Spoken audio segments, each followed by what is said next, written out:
So this is my friend Tony's 2011 Aston Martin Vantage V8 S.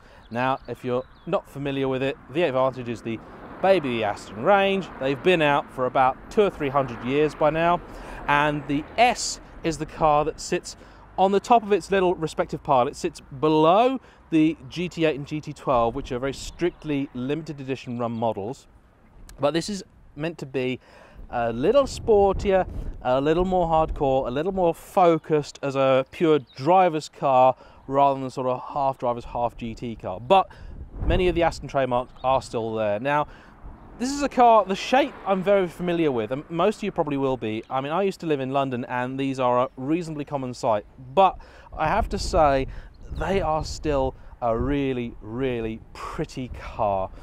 The lines are classic Aston, and unfortunately classic Aston means it's basically the same sort of looking thing since the DB7, which is kind of a copy of the DB6. So, but it is a good looking car. You don't see too many of them, so if you're looking for something that's a little bit unusual. When these came out about 10-12 years ago, they were intended and priced as a 911 alternative. I say 911 alternative, not 911 rival, because the general consensus at the time was that they were perhaps lacking that ultimate refinement and pace and handling to take on the 911. Now, the original car had a 4.3 litre V8, which gave about 380 horsepower and not as much torque as you would expect. But they developed that then changed in about 08 to a 4.7 litre V8. So it then got 420 horsepower, a bit more torque, about 344 pound-foot there or so, thereabouts. Then with the S, this car got a little bump in power again to about 430 brake and 360 pound-foot. So it's not a slow car by any stretch of the imagination, but if you're looking for big numbers, then it's maybe not the place you want to go. They aren't the lightest thing in the world. They weigh over 1,600 kilos, let's say. So if you're coming from sort of Lotus ownership, yeah, they are a heavy car. There is a definite Lotus connection because the aluminium platform that Aston called VH is very strongly related to one that Lotus called VVA, which is what Lotus used to build the Evora. So it uses a similar principle of extruded and bonded aluminium. The big difference between Aston and Lotus, of course, is that Aston then put these large metal panels on top, whereas Lotus use composite materials. Now, there's a few things to note about the S, which also set it apart from the regular car. The biggest one is the gearbox. The normal Vantage was available with a choice of 2 gearboxes. You could have the traditional manual, which was a really, really nice box, or you could have what Aston Martin called the Sport Shift box. Now, in the regular car, you had Sport Shift 1, and in this car, you have Sport Shift 2. The big difference is that Sport Shift 2 is a Graziano box. It's a transaxle configuration, so the gearbox is at the back of the car for better weight distribution, and it's a 7-speed box. It is physically totally different to the gearbox that you get in the regular V8 Vantage Sport Shift. So this was the sort of selling point that they use. If you read a review on the V8 Vantage S, most of them will talk about this new gearbox. It is a single clutch unit, so it is still, you know, a manual box technically attached to a robotized clutch. There was not a manual version of the 7-speed box. The manual version of this car was 6-speed. Apparently the Vantage S was available with a manual box, but I have never actually seen one for sale. Whereas with the normal Vantage, a lot of them are basically, it's a good mix of manuals and autos, probably about a 50-50 split. So let's take a look inside. Obviously an Aston is always a pretty thing to behold from the outside, but when you're looking at a car that falls into the GT category, what's inside is probably just as important. Now, if you're thinking about buying a Vantage of any description, it is worth remembering that there are pretty much 2 distinct interiors that you could have.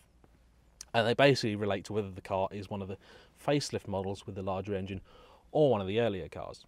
Now, all of the S's are facelift cars, and the big difference really is on this center console here, which is laid out in a similar fashion to the earlier cars, but is made with totally different materials and just feels like a much higher quality affair. Of course, there's leather pretty much everywhere in here. You have this really nice stitching which is bespoke to the S. This car also has an Alcantara steering wheel. I'm not a big fan of Alcantara, but of course they are also available in leather. Most Astons you are going to find are going to be spec'd with a pretty similar looking interior. One of the tragedies I think of Aston Martin is that they actually have the most amazing selection of colours and things to choose from when it comes to both exterior and interior, but most cars tend to be in this black or silver or grey kind of combination. They actually did a few of the Vantage S models in a really nice blue colour. I think it was called cobalt blue, and it just looked sensational. You had a matching blue stitching on the inside, and I was going to look at one of those when I was buying the Evora, but unfortunately it sold before I could even go and look at it. They don't hang around very long when they do. There's a guy locally which owns an orange Aston Vantage, and that is also beautiful. So yeah, if you see one in colour, that's good. One of the more unusual features of the Aston cabin is the location of the handbrake. The car has a traditional handbrake, but it is actually down here. It is a fly-off handbrake, so there are very few cars that I know which use these. The only ones I can think of are early Ferrari, so the 355 has one, and also the Esprit has one, which is in a slightly different position, but it's also to the right of the driver in a right-hand drive car. I don't know if it's the same for left-hand drive models, but yeah, there you go. So the car is a two-seater, strict two-seater. There is a little parcel shelf behind you, but that's it. There is plenty of room in the cabin, and the boot is, you know, pretty generous. As Aston proudly tell you on top, this is their 4.7 litre V8. Now, it is related to the unit that Jaguar use, apparently. Aston will of course froth at the mouth if you suggest such a thing. Now, there are certainly a few differences, namely that Jaguar never used 4.7 litres as a capacity. They used 4.2, then 5. Also, the Jaguar unit is wet sumped, whereas this is dry sumped, and Aston are very proud of that fact. The engine sits very low in the car, so it's top of the engine. This is the top of the rocker cover is here. It also sits very far backwards, so the whole engine bay really starts kind of here. I mean, the radiator is just below me here, so the whole thing is pushed right far back, and you can see, as I'll have showed you in a few videos, so the M3 video and also the Corvette video, this is another car where it's front engine but technically mid-mounted, because you have pretty much in line with this strut bar, that is your front axle line, and you can see quite clearly that the engine is behind it. So the theory is that this gives you superior handling. There is of course only one way to find out if they're right.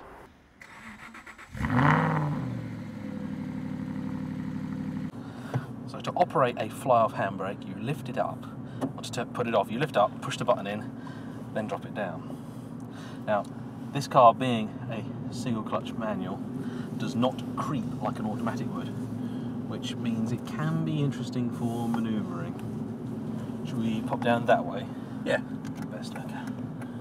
There is an awful lot of car in front of me. There, yeah, traffic from the right. Yeah, I tend to come out backwards because there's less car at the back. Yeah.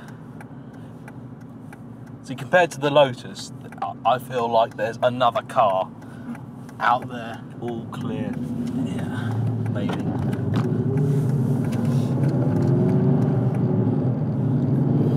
So, starting with the car in drive mode, now you can see probably already the car doing its own shifting, and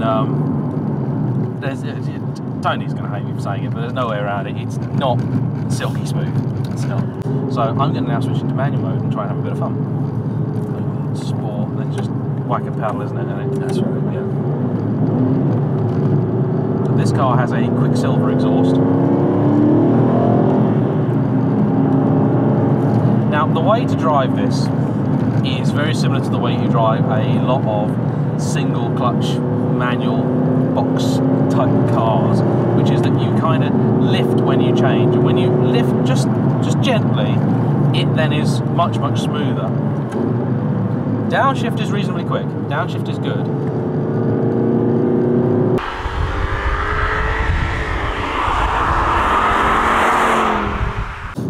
So let's do a quick pull. So I'm going to drop into second, 30 miles an hour, and foot down.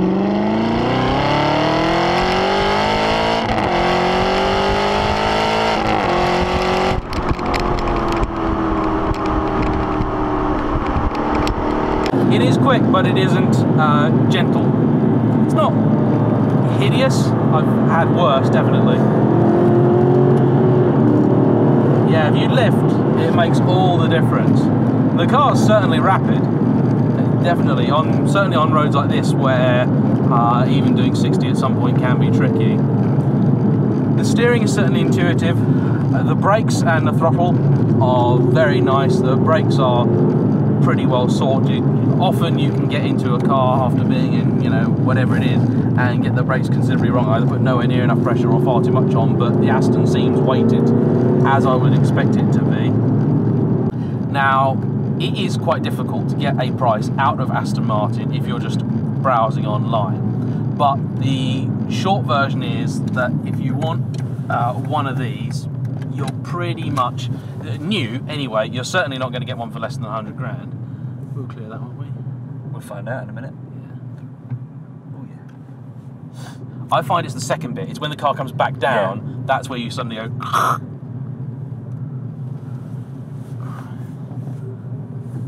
This is always the fun bit when you're trying to navigate in somebody else's car. Yeah.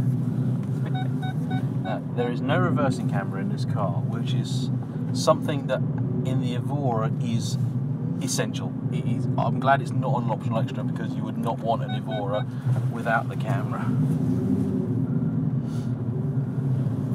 This bonnet, I'll get a shot and show you of what this is like. It's a lovely whole thing, but there's acres and acres here, and then you're very conscious of the fact that the other side of this windscreen is a very long bonnet. Yeah. And I can't see it. I'm not that short. A lot of people in my videos seem to think I'm really tall. I'm not. I'm like 5'10", but I cannot see any of that bonnet at all.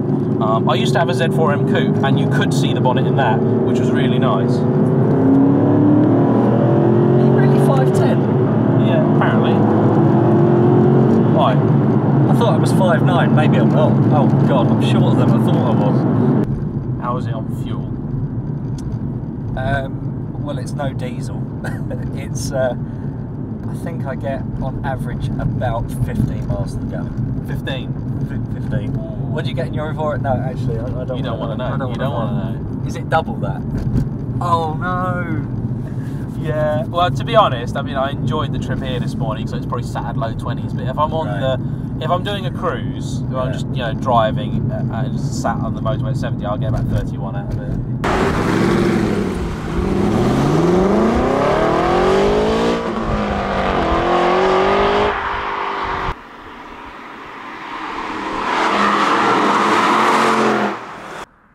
So there we have it, the Aston Martin V8 Vantage S. I really quite like it. Am I upset that I didn't get one? No. It's a fantastic car. It's a really good car, and a very good driver's car. Driving position takes a little bit of getting used to, especially if you've just come from something like my Evora. If I was going to pick a weak point about it, it would have to be the gearbox, and the car's owner is stood behind the camera shaking his head and looking like I've just stabbed his only child.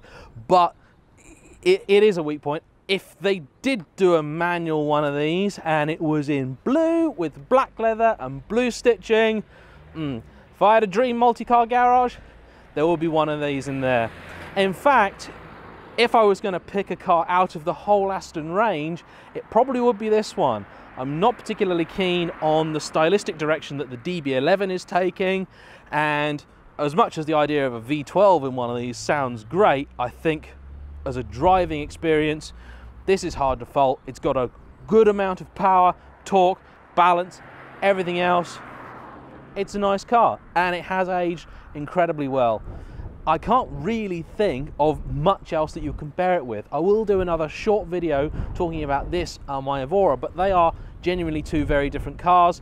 And the way the classic market has gone, there used to be a lot more rivals for this. But truthfully, I think the only 2 or 3 cars that spring to mind that you would maybe compare it with would be something like a Jaguar XKR, which was a much cheaper car to begin with, and it shows. Something like a 911, you'd probably be looking at a 997, possibly an early 991. Again, maybe the idea of a 911 just simply doesn't appeal, and I totally understand that. They got very good write-ups, but if you want something that's more of an occasion, a bit more special, the Aston is certainly going to tick those boxes. And then again, you're left with something like an R8, which is, again, a bit more of an event.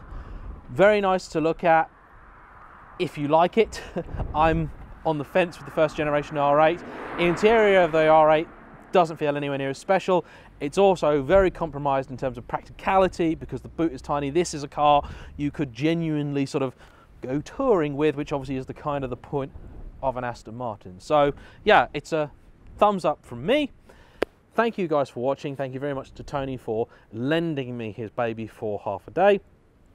And please like, comment, hit the subscribe button if you haven't already. Do those things that you do, and I will see you guys very shortly. Bye-bye.